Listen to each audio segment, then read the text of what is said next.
नमस्कार, मैं नम्रता एक बार फिर से स्वागत करती हूँ आप सभी का हमारे खास कार्यक्रम बैक टू नेचर में। दर्शकों, कहते हैं स्वास्थ्य ही जीवन का आधार है। यदि हमारा स्वास्थ्य अच्छा नहीं है तो हमारे जीवन में कुछ भी नहीं है। जी हाँ, यदि हमारे स्वास्थ्य में कुछ भी गड़बड़ी होगी तो वो हमारी स्किन पर भी दिखेगी। कैसे, ये हम जानेंगे हमारे आज के खास एपिसोड में। जी हाँ, इस एपिसोड में हम चर्चा करने वाले हैं सोराइसिस पर।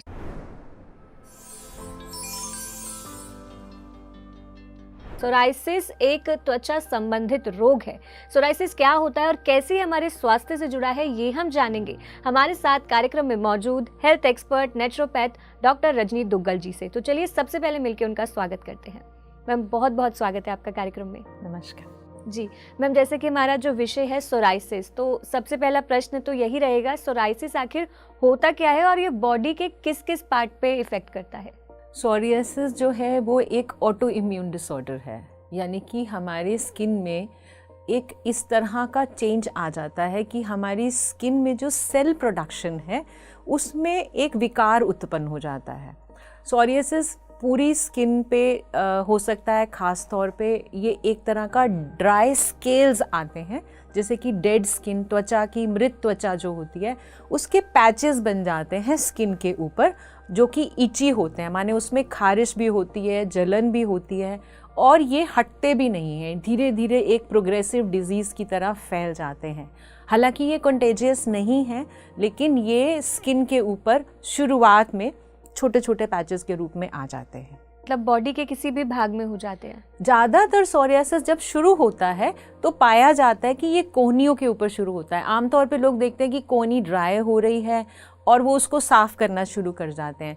धीरे धीरे वो रियलाइज़ करते हैं कि कोहनी के आसपास छोटे छोटे स्किन के ड्राई पैचेस बन रहे हैं, जिसके ऊपर सफ़ेद सफ़ेद स्केल्स हो जाते हैं ड्राई स्किन के, और उसके बाद ये घुटनों के जो जॉइंट्स हैं उनके आसपास होने शुरू हो जाते हैं, सिर में होना शुरू हो जाते हैं, फेस पे होना शुरू हो जाते हैं, नेक के बैक में होना शुरू हो जाते हैं। बट शुरुआत इसकी ज़्यादातर कोहनी से होती है, जिसको अगर हम नेग्लेक्ट करें तो क्या होता है कि हम सोचते हैं ड्राइनेस है, बट वो सोरियासिस की एक डेवलपमेंट शुरू हो चुकी होती है। जी, तो मैम अगर हम सिम्टम की बात करें सोराइसिस की, तो क्या ये ड्राइनेस ही सिम्टम है या इसके अलावा भी कोई सिम्टम होता है? देखिए, नॉर्मली क्या होता है कि सोरियासिस और ड्राई स्किन में हमको अंतर करना सीखना पड़ेगा। पहले समझ लेते हैं त्वचा की एक क्रिया है। आपकी जो स्किन है वो एक ऑर्गन है बॉडी का। पूरी बॉडी पे हमारे जो स्किन होती है उसमें क्या होता है कि एक सेल जो कि स्किन की जड़ से, यानी कि बिल्कुल अंदर से बाहर तक आने में लगभग 28 से 30 दिन लगाता है।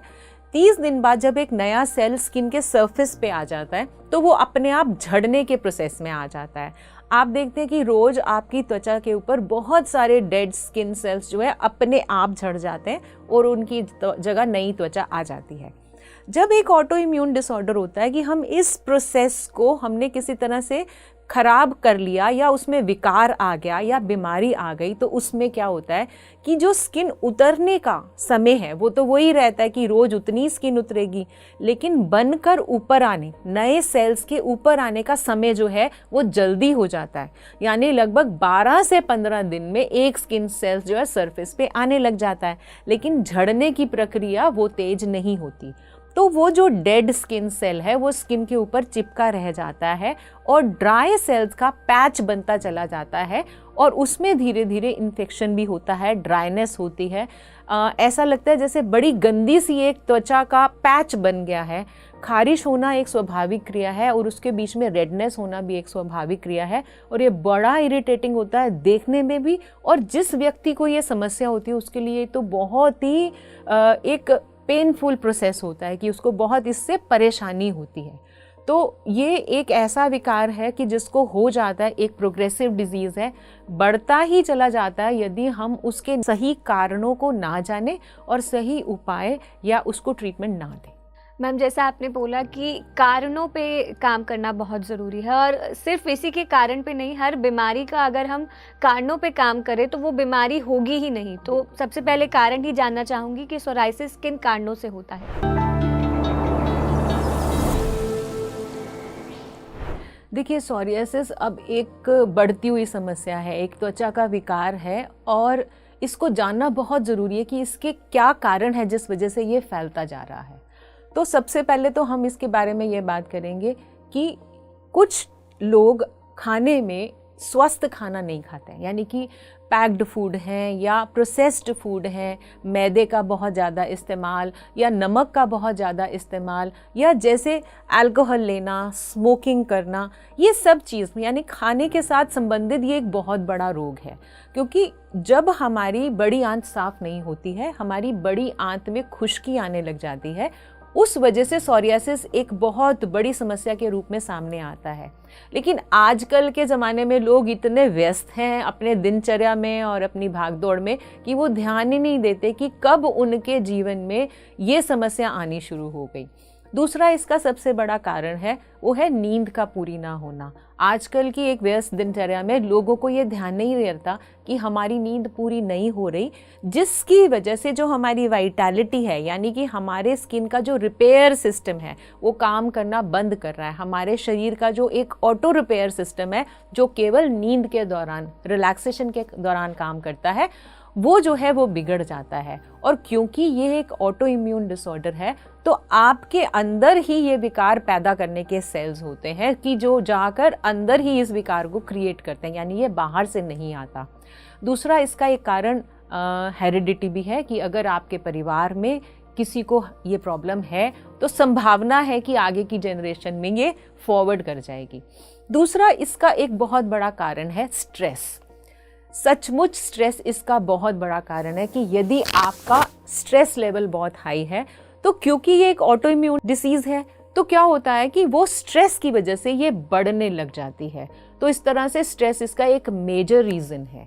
इसके बाद हम आ जाते हैं आपके काम करने की जो जगह है, यदि वो नमी युक्त है, क्योंकि आजकल हम लोग सिर्फ ऑफिस में बैठ के और एसी में काम करते हैं, तो जो काम करने का एनवायरनमेंट है वो भी इस प्रॉब्लम को बढ़ाने में सहायक हो जाता है। सनलाइट में ना रहना, ताज़ी हवा फ्रेश में ना रहना, ये भी एक रीज़न बन जाता है सोरियासिस का। और कुल मिलाकर जब इन सब जो कारण है इनमें से 3 या 4 कारण मिलने लग जाते हैं तो सोरियासिस से संबंधित प्रॉब्लम होने लग जाती है। जी मैम, कारण आपने इतने सारे बताए तो उपाय भी जानना चाहेंगे, लेकिन मैं ये जानना चाहती हूँ कि क्या सोराइसिस के कारण हमें कोई और बीमारी भी हो सकती है? बहुत अच्छा प्रश्न है कि सोराइसिस की वजह से आजकल देखने में आ रहा है कि तरह तरह के आर्थराइटिस होने लग गए हैं। तो एक डिजीज़ है सोरियाटिक आर्थराइटिस। ये एक बहुत मेजर प्रॉब्लम है कि कब सोरियासिस से आपका आर्थराइटिस डेवलप हो जाता है। शुरू में हम ध्यान नहीं देते, हमें लगता है पीठ में दर्द हो रहा है या हमारे पैर में दर्द हो रहा है या जोड़ों में दर्द हो रहा है। ज़्यादातर कंधों में दर्द सबसे पहले होना शुरू होता है कि आपके कंधों में पेन होता है, तो ये एक आर्थराइटिस का डेवलपमेंट हो जाता है जो सोरियाटिक आर्थराइटिस कराता है। और इसके भी यही सारे रीज़न हैं। तो बहुत ज़रूरी है कि अगर आपकी त्वचा में ऐसा कोई विकार आ रहा है कि आपको लग रहा है ड्राइनेस बन रही है, तो ज़रूर ध्यान दें अपनी दिनचर्या पे और इसके तरफ अवेयरनेस ज़रूर रखें। जी, तो मैम सोराइसिस के आपने कारण बताया और इसके कारण क्या समस्या हो सकती है? जैसे सोराइटिक आर्थराइटिस आपने बताया कि ये हो सकता है, तो ऐसे में बहुत ज़रूरी है कि हम इसका उपचार, अगर ये हमें शुरू में ही पता लग गया है तो हम इसका प्राकृतिक रूप से उपचार कर लें। तो मैम क्या खान पान हमारा होना चाहिए, सबसे पहले ये जानना चाहूँगी।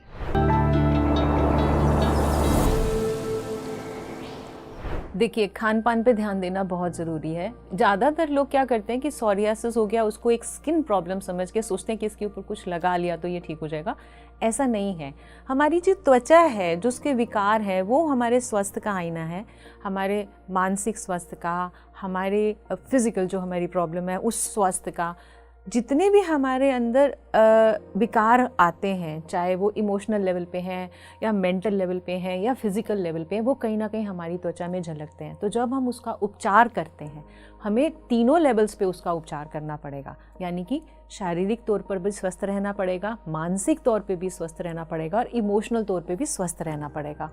ज़्यादातर इसीलिए कहा जाता है कि इसका कोई इलाज नहीं है। ऐसा नहीं है, अगर आप प्रॉपर ध्यान रखेंगे तो इसका इलाज है। तो सबसे पहले हम खान पान के बारे में बात करते हैं। खाने में आपने जितना ज़्यादा हो सके कच्चे फल और सब्जियां, उनका उपयोग ज़्यादा से ज़्यादा करना है। जैसे कि आपके घर में जब आप खाना खाते हैं तो आप अपनी प्लेट पे ये ज़रूर देखें कि उस भोजन का कितना प्रतिशत जो है वो कच्चा खाना है, चाहे वो सब्जियां हैं, वो सलाद हैं, वो स्प्राउट्स हैं, वो फ्रूट्स हैं। इनको अपने डाइट का एक मेजर हिस्सा बनाइए और कोशिश कीजिए कि जो पका हुआ खाना है उसका रेशो 30% से ज़्यादा ना हो। इसके अलावा जो फ्रेश जूसेस हैं उनको भी आप अपने आहार में ज़रूर शामिल करें। क्या नहीं खाना है इसके ऊपर ज़रूर फोकस करेंगे। कोशिश करनी है कि जब तक आप इसका इलाज कर रहे हैं तो आप डेयरी प्रोडक्ट से दूर रहिए, कम से कम डेयरी प्रोडक्ट्स का इस्तेमाल कीजिए। इसके अलावा अल्कोहल है, स्मोकिंग है, पैक्ड फूड है, मैदे से बने हुए पदार्थ हैं, नमक का उपयोग, कम से कम नमक का उपयोग करेंगे तो आपके लिए बहुत अच्छा रहेगा। और साथ साथ में कोशिश कीजिए कि जितना ज़्यादा आप प्रिजर्व्ड फूड को कम खाएंगे, ये आपको बहुत नुकसान दे रहा है। आपको नहीं मालूम कि हम प्रिजर्व्ड फूड की वजह से इस ट्रैप में फंसते जा रहे हैं कि जो हमारी आंतें हैं वो प्रिजर्वेटिव को हमारे शरीर से बाहर फेंक ही नहीं पा रही हैं। तो आंतों की सफाई करने के लिए आपको इस तरह का खान पान अपने डाइट में शामिल करना पड़ेगा। अब आ जाते हैं कि आपने ये डाइट अगर चेंज करी तो साथ साथ में आपने अपने लिए ऐसा क्या खास करना है कि ये जो आहार है ये आपको पूरी तरह से सूट करे। तो आपने खाने का जो समय है उसको निर्धारित करना है। बहुत लंबे समय तक आप खाली पेट ना रहें तो बेहतर है। पानी का बहुत ज़्यादा प्रयोग करें, 8 से 10 गिलास पानी तो आम तौर पे पीना है। साथ साथ में जूस थेरेपी भी ले सकते हैं। जैसे जैसे आप देखेंगे कि जूसेस को आप अपने डाइट में शामिल करेंगे तो आपको बहुत अच्छा रिजल्ट मिलना लगेगा। विटामिन सी में ख़ास तौर पे संतरे का प्रयोग हम इसमें नहीं करते हैं। आपने जो फल लेने हैं उसमें जैसे चीकू है या अमरूद है, पपीता है, इस तरह के फलों का प्रयोग करें, लेकिन संतरे का प्रयोग ना करें तो आपके लिए बेहतर रहेगा। स्प्राउट्स ज़्यादा से ज़्यादा खाएं तो ये भी आपकी जो डाइट है उसमें आपको ऐड ऑन करेगा और जल्दी से जल्दी आप इससे निजात पाएंगे। तो ये तो हो गया डाइट में हमने क्या ध्यान। जी मैम, जैसे डाइट का मुझे जो मेन लगा कि ये डाइट तो हम नॉर्मली लेनी ही चाहिए हेल्दी लाइफस्टाइल के लिए, बट जैसे आपने बोला संतरे का प्रयोग नहीं हमें करना है। जी, संतरा नहीं खाना है। नहीं खाना, संतरा नहीं खाना, क्योंकि उससे ये एग्रेवेट हो जाएगा। हमको वो ध्यान रखना पड़ता है कि किस चीज़ से ये एग्रेवेट हो सकता है। तो मैम खान पान तो आपने बताया, इसके साथ ही जैसे अगर हमें सोराइसिस हो रहा है या फिर अगर हमें कोई भी स्किन समस्या होती है तो हम सबसे पहले उस पर कोई क्रीम वगैरह लगाते हैं। तो मैम वो क्रीम जो होती है वो हम केमिस्ट से लेते हैं, लेकिन अभी हम बैक टू नेचर हमारा कार्यक्रम का नाम है, तो हम यही चाहते हैं कि प्राकृतिक रूप से जो हम बनाए कुछ भी प्रोडक्ट अगर, तो वो प्राकृतिक रूप से बना हो। तो मैम क्या हम स्किन पे अप्लाई कर सकते हैं? देखिए, स्किन को हेल्दी रखने के लिए जो प्रोडक्ट आपने लगाना है वो आप घर में ही बनाइए। मैं आपको ऐसा प्रोडक्ट बताती हूँ जो आपको डेफिनेटली बहुत हेल्प करेगा। और इसको क्या बनाने के लिए आपको क्या क्या चाहिए? सिंपली आपको एलोवेरा जेल चाहिए। आप एक अच्छी कंपनी का एलोवेरा जेल ले लीजिए और उस एलोवेरा जेल में आपको नीम का तेल मिल जाएगा, मार्केट में बहुत इजीली अवेलेबल है। नीम का तेल और एलोवेरा जेल, इसको आप मिक्स करके इसकी पेस्ट बना लीजिए और इसी में ही अगर आप थोड़ा सा रोज़ वाटर डालना चाहें तो थोड़ा सा रोज़ वाटर डाल सकते हैं। ये एक ऐसा प्रोडक्ट है कि अगर आप इसको घोल कर बना कर रख लेते हैं ये ख़राब भी नहीं होता, क्योंकि एलोवेरा आपकी स्किन के लिए बहुत ही हीलिंग है। इसमें थोड़ा सा बादाम का तेल डाल सकते हैं, यानी कि एलोवेरा लिया, जेल रेडी, उसमें अगर आपने डाला नीम का तेल तो नीम के तेल से आधा आपने डालना है आमंड ऑयल और थोड़ा सा रोज़ वाटर, और वो सब बहुत प्रोडक्ट जो है एक अच्छी कंपनी का लीजिए, प्योर लीजिए। इसको ब्लेंड करके अगर आप रख लेते हैं और रेगुलर लगाते हैं तो आप देखेंगे कि बिना किसी केमिकल के आपकी स्किन जो है वो बहुत अच्छा रिस्पॉन्ड करने पड़ेगी। और दूसरा, ये आप दिन में 4-5 बार भी लगा सकते हैं। आप देखेंगे कि जो डेड स्किन सेल्स आपकी स्किन को नहीं छोड़ रहे थे वो धीरे धीरे एक्सफोलिएट होने लग गए और जो नई त्वचा बननी थी वो भी जल्दी बनने लग गई। एक लेवेंडर ऑयल आपको मार्केट में मिल जाता है। अगर इसी डिकॉशन में आप कुछ बूंदें प्योर लेवेंडर ऑयल की डाल दें, यानी 5 से 10 बूंदें, तो बहुत ही चमत्कारिक रिजल्ट्स आपको मिलने लग जाते हैं। दूसरा जो सबसे इम्पॉर्टेंट है वो है एप्सम सॉल्ट के साथ आपको अपने ये जो पैचेस हैं इनको साफ़ करना है। पानी में थोड़ा सा एप्सम सॉल्ट डाल दीजिए और उससे आप ये वाले जो पैचेस हैं उनको अगर धोएंगे, साफ़ रखेंगे तो वहाँ पर इचीनेस या इन्फेक्शन होने से बच जाएंगे। तीसरी, जो सबसे बड़ी बात है वो है सन बाथ। सन जो है एक प्राकृतिक रूप से इस समस्या को खत्म करने की सबसे बढ़िया औषधि है। तो आप अगर इन पैचेस पे सन बाथ लेते हैं, कोशिश करिए थोड़ा समय निकालें और सूरज की रोशनी को इन पैचेस पे लगातार दीजिए, तो आप देखेंगे कि जो हीलिंग है आपकी वो बहुत फास्ट होने लग जाएगी। तो सनलाइट के साथ साथ अगर पॉसिबल हो तो आप इन्हीं पैचेस के ऊपर कोकोनट ऑयल का भी इस्तेमाल कर सकते हैं। तो ये सारी जो चीज़ें हैं आपके घर में उपलब्ध हैं और आप इनका इस्तेमाल कर सकते हैं, ताकि जो हार्श और केमिकल्स हैं उनसे आप बचें और जल्दी से जल्दी ठीक हो जाएं। जी मैम, मतलब ये सारी जो हम ट्रीटमेंट्स हैं अगर हम ये लेंगे तो सोराइसिस जो है वो हमारे क्योर हो जाएंगे? जी जी, सोराइसिस को क्योर करने में ये सब हेल्प करेगा। आपका डाइट का पैटर्न, आपका स्लीप का पैटर्न, आपका इमोशनल पैटर्न, हम अभी उसके बारे में भी बात करेंगे। और साथ साथ ये जो नेचुरल प्रोडक्ट्स हैं ये आपको बहुत जल्दी हील करने में मदद करेंगे। जी मैम, जो अभी आपने एक समस्या बताई थी जो सोराइसिस के कारण हो सकती है, सोराइटिक अर्थराइटिस, तो क्या ये भी अगर हम इन चीज़ों को फॉलो करेंगे तो वो समस्या भी हमारी क्योर हो जाएगी? काफ़ी हद तक कंट्रोल हो जाएगी, क्योंकि जो सोरियासिस है वो एक तरह से एक स्ट्रेस जनित रोग है। हम बोलेंगे कि आपका मेंटल स्ट्रेस जो है वो उसको ऑन कर रहा है, ट्रिगर कर रहा है, तो वो उसके साथ साथ आर्थराइटिस पे भी इफ़ेक्ट डालेगा। और डाइट पे ख़ास तौर पे जब आप फोकस करेंगे तो उससे भी इसके ऊपर इफ़ेक्ट आने लग जाएगा। साथ साथ में जो अगर हम देखें कि कुछ प्राकृतिक चिकित्साएं ऐसी हैं जिसमें ख़ास तौर पे हम बोलते हैं कि आप अपने पेट के ऊपर ठंडी पट्टी का इस्तेमाल करिए, क्योंकि ये जो है एक डाइजेस्टिव डिसऑर्डर की तरह से भी सामने आ जाता है कि कुछ डाइजेशन का डिसऑर्डर भी है जिसकी वजह से ये स्किन प्रॉब्लम आ रही है। तो जो हमारा पेट है जिसका अंदर जो डाइजेशन के सारे हमारे ऑर्गन्स रहते हैं, अगर हम उसके ऊपर ठंडी पट्टी लगाते हैं तो उसके अंदर एक्टिविटी इम्प्रूव हो जाती है, हमारा एंजाइम्स अच्छे से प्रोड्यूस होने लग जाता है, हमारा डाइजेशन अच्छे से होने लग जाता है, पेट अच्छे से साफ होने लग जाता है। तो पेट पर ठंडी पट्टी रखना एक प्राकृतिक चिकित्सा का बहुत ही महत्वपूर्ण हिस्सा है। तो ये आप अपने घर में रेगुलर कर सकते हैं।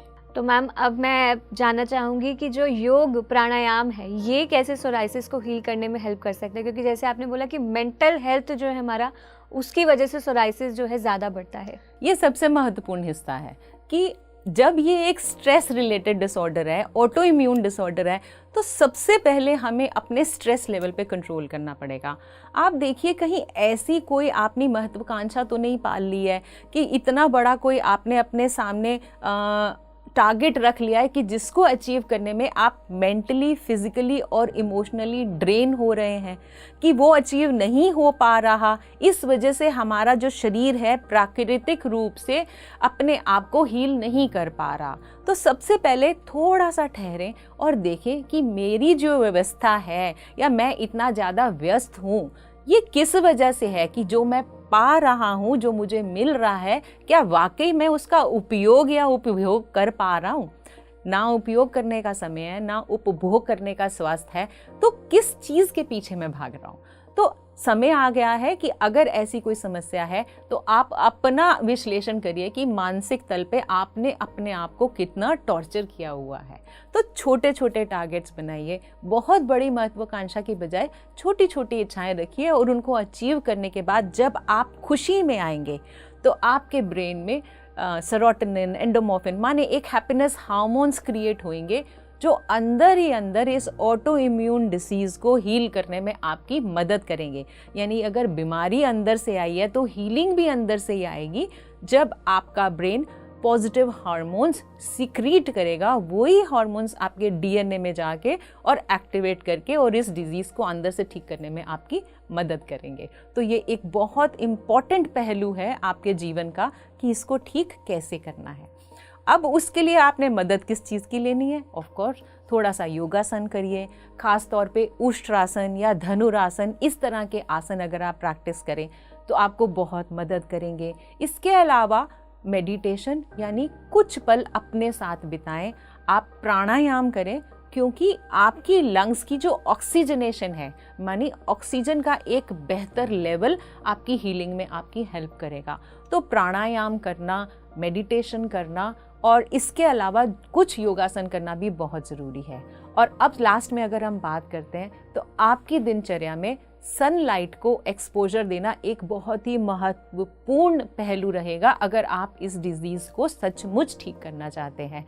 तो सनलाइट में एक्सपोजर करें, थोड़ी सी वॉक करें, थोड़ी सी चहलकदमी करें, कोशिश कीजिए नंगे पैर अगर आप घास पर चल सकें तो ये भी एक बहुत ही थेरेप्यूटिक हीलिंग का काम करेगा।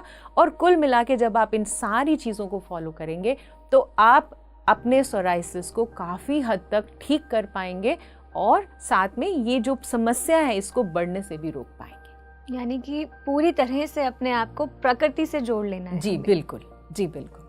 जैसे कि आपने बोला कि हमें जो है सनलाइट लेनी है, ग्राउंडिंग करनी है, अब नंगे पैर घास पे चलना है, तो पूरी तरह से प्रकृति से जोड़ लेना है, खान पान में अपने बदलाव कर लेना है, तो जो ये हमारी सोराइसिस की समस्या है हमें इससे छुटकारा मिल जाएगा। जब हम नंगे पैर ज़मीन पे चलते हैं तो हमारे पैरों के थ्रू जो टॉक्सिन्स हैं वो अर्थ में चले जाते हैं और हमारे शरीर में टॉक्सिसिटी कम होने लग जाती है।